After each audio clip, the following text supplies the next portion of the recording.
friend of mine sent me a link to a Kickstarter today about a new NAS that's launching by EAGET. While the NAS is maybe a little ugly, the operating system is rather interesting, and I want to show you that. Also, when you compare this pricing, it is pretty good, I think. So standard NAS, 4 bays, doesn't look like it's expandable, does have a capacity of 96 TB. It is pretty much what you would expect from a NAS. Has all of the features, local access, remote access with no subscription, which is nice. They're using this DASIT operating system, and that's the thing I'm interested in. But also, they're building in AI, and this is I have a personal thought that in the not too distant future, as AI requirements get lower, like we don't need massive GPUs and stuff to run decent AI models, that having home AI is going to be really common. I did also say this about 3D printers, and while they are common, not as common as I thought. But getting off subscriptions, having all of your data locally stored, and having an AI that you can interact with that data is something I think is very much on the path to where we're headed. And this is coming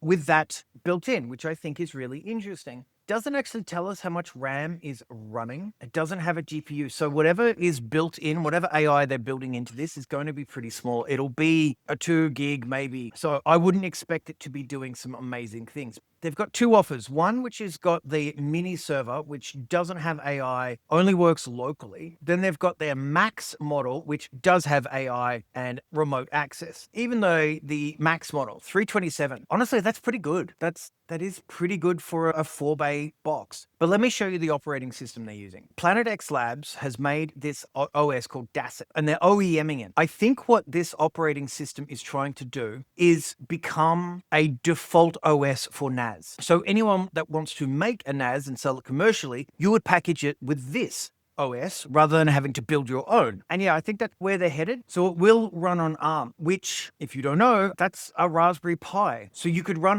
this on a Raspberry Pi, which I think is really neat. There is no open source version, so there's no access. You have to have an OEM license with them. There is a desktop app and a mobile app, so you can do all of the syncing. It has a built-in AI, which does things like face recognition, grouping of files, grouping of images, making folders. So a good kind of built-in Google Photos replacement.